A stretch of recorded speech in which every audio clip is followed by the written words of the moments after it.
यह डिक्टेशन आपको achievers classes की तरफ से दी जा रही है। आपकी डिक्टेशन अगले 3 सेकंड में शुरू होगी। 3, 2, 1 स्टार्ट। क्षेत्र में अफगानिस्तान पर 2 सम्मेलन हुए, एक भारत में और दूसरा पाकिस्तान में।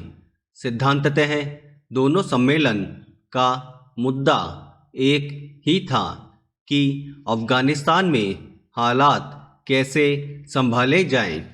अफगानिस्तान में मानवता पर आए सबसे बड़े संकट से लोगों को बचाना जरूरी है, खास तौर पर सर्दियों के मौसम में।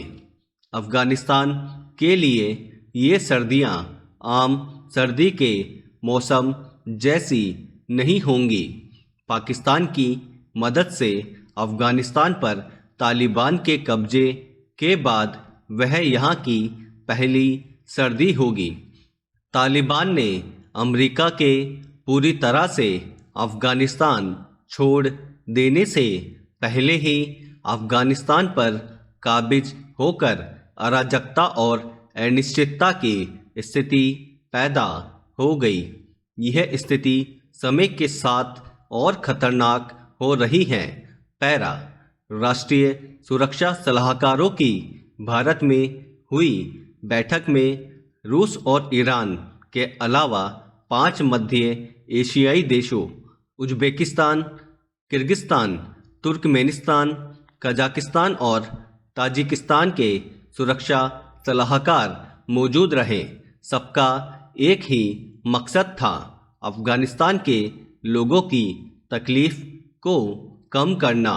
भारत का एक प्राथमिक उद्देश्य है कि अफगानिस्तान के लोगों को चुनौतियों का सामना करने के लिए संबल प्रदान किया जाए।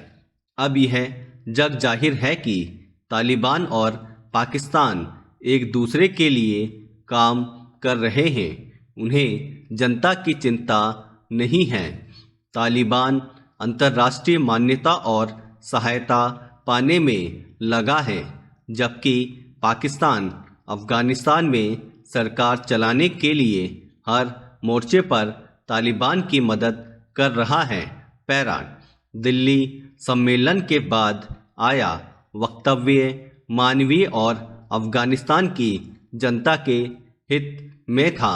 दिल्ली घोषणा पत्र में सम्मेलन के भागीदारों ने अफगानिस्तान की सुरक्षा व्यवस्था और उससे जुड़ी अफगानिस्तान के लोगों की परेशानी पर चिंता जताई।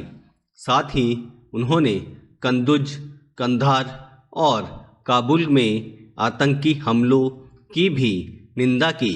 दक्षिणी व मध्य एशियाई क्षेत्रों के लिए संपूर्ण सुरक्षा और स्थिरता के लिहाज से अफगानिस्तान में स्थिरता होना बहुत महत्वपूर्ण है।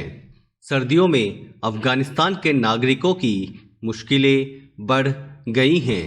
दिल्ली की घोषणा ने शांतिपूर्ण, सुरक्षित और स्थिर अफगानिस्तान के लिए अपने मजबूत समर्थन को दोहराया। उसकी संप्रभुता, अखंडता और क्षेत्रीय एकता का सम्मान करते हुए उसके अंदरूनी मामलों में हस्तक्षेप नहीं करने पर जोर दिया गया। यहाँ इशारा चीन और पाकिस्तान की ओर था कि इन्हें अफगान धरती का इस्तेमाल आतंकी गतिविधियों के लिए नहीं करना चाहिए। ऐसा होने पर ही क्षेत्र में शांति और स्थायित्व सुनिश्चित किया जा सकता है। इस प्रकार भारत ने क्षेत्र में अपनी नेतृत्व क्षमता का परिचय दिया, खास तौर पर अफगानिस्तान जैसे क्षेत्रीय मसले पर। आज विश्व के सभी देशों को एकजुट होकर अफगानिस्तान के मसले पर खुल के बात करनी चाहिए और उसे तालिबान के चंगुल से निकालने की कोशिश करनी चाहिए। स्टॉप। दोस्तों, अगर आपको इस डिक्टेशन की कंप्लीट आउटलाइन प्राप्त करनी हो तो आज ही हमारे टेलीग्राम ग्रुप से उसे प्राप्त कर सकते हैं, जिसका लिंक डिस्क्रिप्शन में दिया गया है। और आगे भी अगर आप इसी तरह की डिक्टेशन और आउटलाइन प्राप्त करना चाहते हैं तो बेल आइकन पे क्लिक करना ना भूलें और सब्सक्राइब करें। Thank you.